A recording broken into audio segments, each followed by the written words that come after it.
Hi everyone, I hope you are all doing great. Today's video is going to be about movies I've seen so far in 2024. I'm going to show you all the movies that I've seen in April, which is about 28 movies, so hopefully this video won't be too long. But just in case if it is a long video, I would definitely leave timestamps for each movie that I talk about. And as always, I will link the movie trailers in the description box down below. I would just like to mention one more thing before I get started. During the month of April, I saw a lot of movies for the first time. So if you hear me repeat, I saw this movie for the first time, I saw that movie for the first time. So I apologize in advance. So the first movie I saw in the month of April was Black Eagle, which came out in 1988. Now, of course, this movie has my homeboy Jean-Claude Van Damme. He is so handsome. So in April was the first time I saw Black Eagle. And to be honest, I know this movie's supposed to be serious, but towards the end, Jean-Claude Van Damme's character is named Andre. So in the movie, there's this female character, and she sees that Jean-Claude Van Damme is fighting someone. And for the life of me, I don't know why, but all of a sudden, you just hear her scream, Andre, and then Jean-Claude Van Damme turns around, and then of course, that gives his opponent time to hit him back. And I'm like, why in the world, if you see your boyfriend or, you know, someone that you love fighting, why would you want to distract them? And that's like the only thing that I took from this movie, that one quote, Andre. So a part of me dislikes that female character for distracting Jean-Claude Van Damme, but there's also another part of me where it just makes me laugh because I wonder what she was thinking. Like, how did she think that was an okay thing to do? And I often find myself thinking about that scene from time to time, and I just start laughing because I just can't believe that she did that. Now on to the next movie I saw in April, which is Predator, which came out in 1987. Now what I love about The Predator is how intense the movie is and how slowly it builds up the tension. When I was watching this movie, I just started sweating because I was like, oh my god, where is the Predator? When is he going to show up? When is he going to attack? So I had my mind racing with all these questions. One thing I do recommend if you have never seen Predator is to watch it in the dark. That's one thing I wish I did. When I first watched this movie, I watched it during like the daytime when the sun was out. On to another movie I saw for the first time, which is Death Proof, which came out in 2007. When watching Death Proof, the beginning was dragging a bit, but then of course when the car crash scene comes in, oh my god, so traumatizing. So I do appreciate how this movie made me think, oh, is something really going to happen? When is something going to happen? And then boom, something happens and it's just absolutely traumatizing. And of course, the music in this movie is just so good, and I found myself having those songs stuck in my head days after watching this movie. This next one may not be a surprise to anyone, but the next movie is Planet Terror, which came out in 2007. So I'm not going to say who the character is or which part happens in the movie, but I do remember as a little kid, I was just passing by, minding my own business, when I looked at the TV and I caught a glimpse of one scene in this movie where somebody broke their wrist. And that scene right then and there stuck with me, traumatized me. Years and years passed, and I honestly thought that I made that scene up. I thought that, oh, maybe it was just my imagination, maybe it was a bad dream. But then when I got this movie, I thought, you know what? I think this is the movie where I saw where that person hurt their wrist. And I was watching the movie and it kind of looked familiar, but I wasn't 100% sure. And then the scene came up and I was like, oh my goodness. For the life of me, I don't know why. I can see people get like stabbed, gutted, see the blood pour out. But whenever it comes to hearing like bones break or seeing a bone pop out, I can't handle that. For some reason, it just really disgusts me and gives me the heebie-jeebies. For this next set of movies, I'm going to try to go through them fast. So for Dreamcatcher, it came out in 2003, and all I can say about this movie is that scene where Jason Lee's character is in the bathroom, absolutely traumatizing. I just want to protect my fingers and my toes. Oh my god. If you have never seen this movie, just beware of that scene. It's for me, very scary, and that scene always stuck with me. For Dolores Claiborne, it came out in 1995, and in April I saw this movie for the first time, and it took me about 2 days to watch it because it's a pretty long movie. And even before bed I was thinking about this movie. I thought, okay, what's going to happen next? What could possibly happen next? And it's just one of those movies where it gets you thinking, okay, who's the good guy, who's the bad guy, like whose side should I be on? So I definitely enjoyed this movie and how it made me think. Again, like I said in the beginning, I will leave links to the movie trailers down below, so definitely check this movie out. It's one of Stephen King's underrated movies, in my opinion. You know what, now that I think of it, all 4 of these movies are Stephen King's underrated movies. And I must say, the ending was really good. But for Dolores Claiborne, I will be leaving a link to the IMDb's parental guide for this movie because I just don't want to trigger anyone, so please just read it over just in case. So now on to Stephen King's Cat's Eye, which came out in 1985, and Creepshow, which came out in 1982. I'm putting both of these movies together because, my goodness, these movies literally had me at the edge of my seat or hugging my dog Yogi, because these movies just truly made my heart race. It was just so full of suspense and so full of like, oh my god, what's gonna happen, like that type of energy. And it was just so good, and I highly recommend watching these 2 movies if you have never seen them in the dark or during like Halloween time, because I feel like these 2 movies would be perfect for Halloween time or October.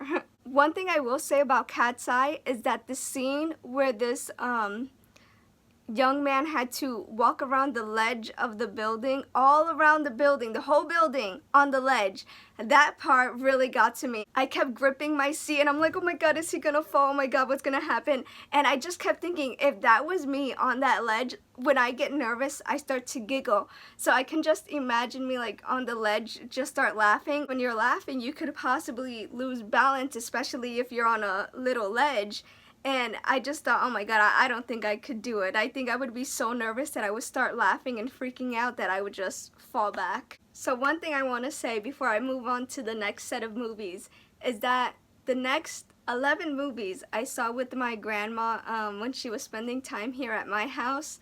And I was just so grateful to be able to see 11 movies with my grandma. So I just wanted to give a little shout out to my grandma.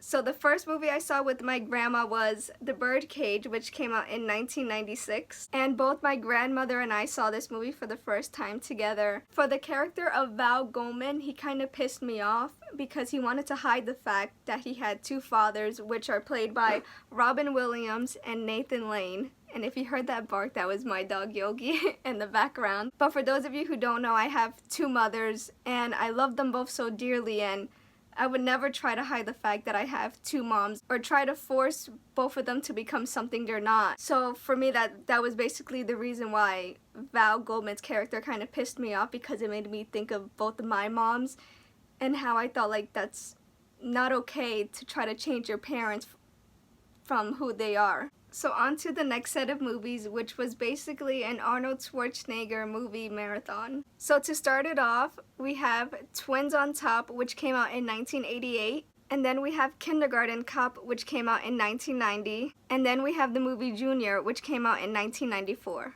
So of course with the movie Twins, both Arnold Schwarzenegger and Danny DeVito did an incredible job. They were both so freaking funny, and even my grandma was laughing. And believe it or not, it was my first time watching Twins, and I was just so surprised it took me so long to see the movie. With Kindergarten Cop, this movie is just so freaking funny, and I've lost count of how many times I've seen Kindergarten Cop. One of my favorite characters is the kid who's always talking about like death and tumors and stuff. One of my favorite parts of the movie is when Arnold Schwarzenegger says he has a headache, and the kid says, oh, it might be a tumor.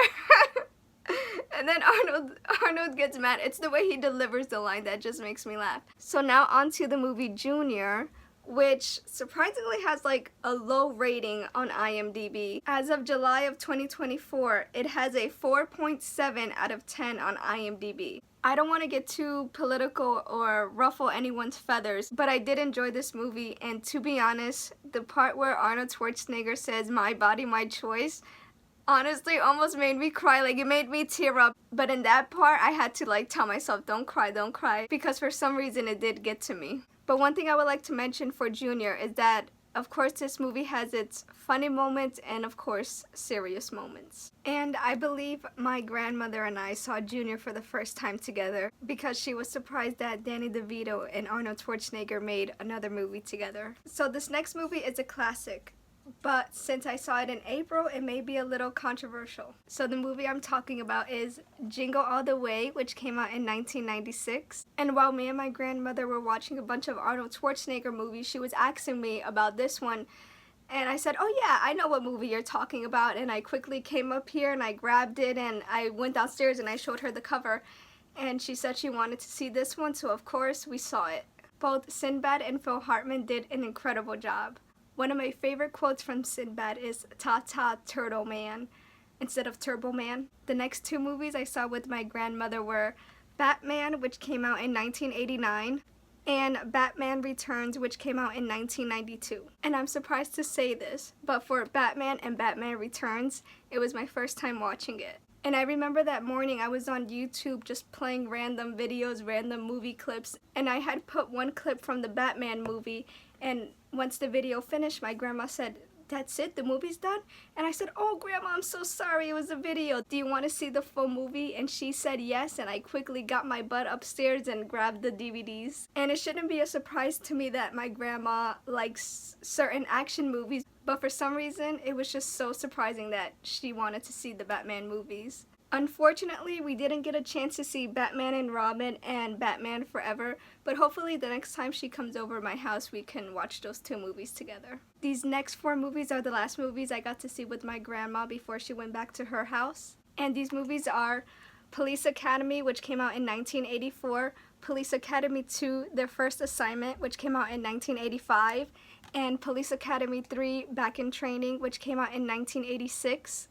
And Police Academy number 4, Citizens on Patrol, which came out in 1987. And my grandma is a huge fan of the Police Academy movies, and I was just so happy to see her laugh. And for my grandmother, her favorite character is Jones, the character who does all those noises with his mouth, and she just thinks that he's hilarious. For me personally, I love all these movies, and of course with movie franchises that come out with like 4, 5, 6, or even 7 movies, little by little they start getting low ratings, which happened to the Police Academy movies. And I can understand, I mean, each of these movies, little by little, they came with new characters or old characters weren't there, so I can understand why people didn't really enjoy all the Police Academy movies. But to be honest, I didn't mind. I like how each movie had their own set of problems and their own way of fixing those problems. In Police Academy 4, Citizens on Patrol, when Hightower dressed up as like a different person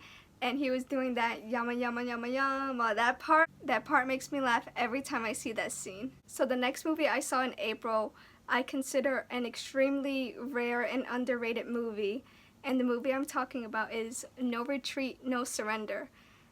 Now, the year this movie came out is a little tricky because on IMDb it says that the movie came out in 1985, but in the trivia section of IMDb it says that this movie came out on May 2nd, 1986. And of course it has my homeboy Jean-Claude Van Damme, and this movie isn't a masterpiece, and the performances aren't Oscar award-winning performances, but I did enjoy the movie. To me, it's one of those movies where if I need motivation to do exercise, I would definitely watch this movie. But like I said, this movie isn't a masterpiece, but it is a good movie to watch. Especially if you love martial arts and 80s style movies, this is a great movie to see. So now on to another movie I saw in April, which is Old School, which came out in 2003. So in April, it was my first time watching this movie. This movie, of course, made me laugh out loud in some parts, and in other parts, it was okay. But this movie isn't bad. I mean, if you love the 2000s comedy genre, then this movie's for you. Now on to the next movie I saw in April, which is Demolition Man, which came out in 1993. So in April was my first time watching this movie, and I just became obsessed with this movie. and it was just so good. I mean, I love the concept of this movie, and I did a video on Demolition Man. Well, two videos. One video is a movie review, and then the second one is a movie discussion with spoilers. So if anybody's interested, I will leave those links in the description box down below. So now on to another movie I saw for the first time, which was Total Recall, which came out in 1990. So with Total Recall, I also love the concept of this movie. I mean, it's extremely unique and very interesting. One thing I will say is that when they show parts up in Mars and when people are like suffocating because they aren't getting any oxygen, I know those scenes look fake because of course it was the 80s and they didn't have all this CGI and technology and stuff.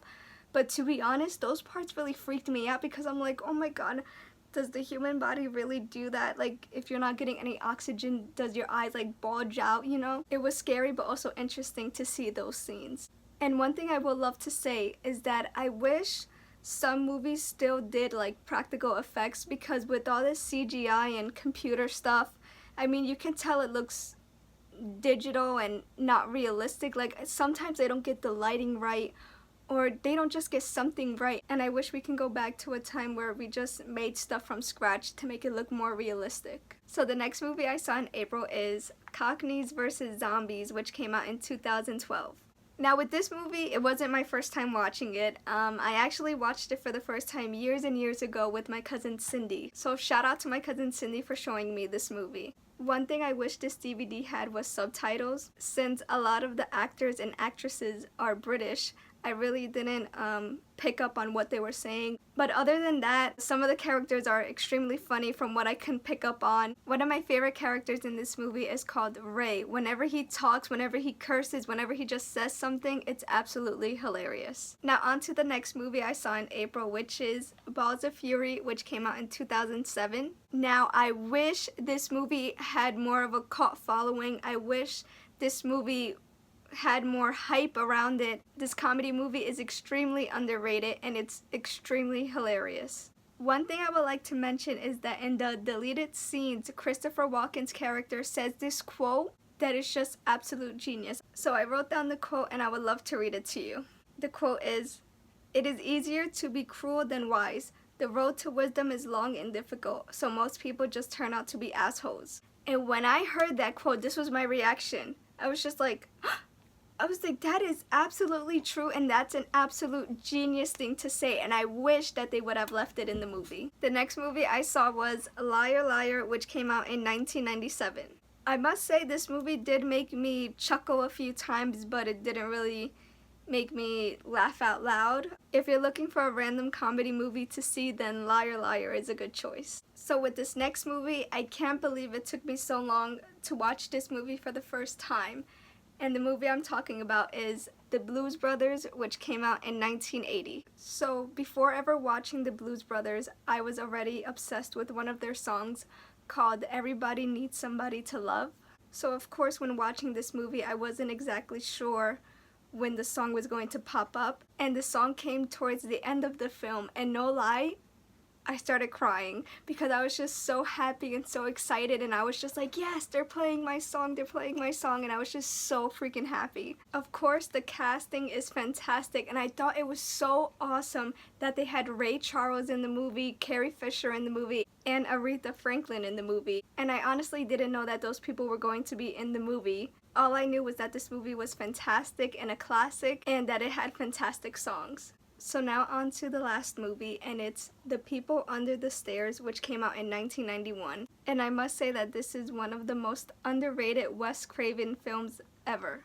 This is one of those movies that you have to see, and it's extremely underrated, and it's so sad that this movie doesn't have a bigger cult following. And of course, I have to give a shout out to my cousin Cindy for showing me this movie years and years ago. So that's it for today's video. I truly hope you all enjoyed this video, and if you made it this far, thank you for spending some time with me. Please don't forget to like the video, comment if you have seen any of these movies, if you want to see any of these movies, if you like them, if you don't like them, if you hate them. Please let me know in the comments down below. I'm always interested in hearing what you guys have to say. And please don't forget to subscribe to my channel because it really helps me out. I would just like to say thank you so much again, and I hope you all have a great and safe day. Thank you. Bye.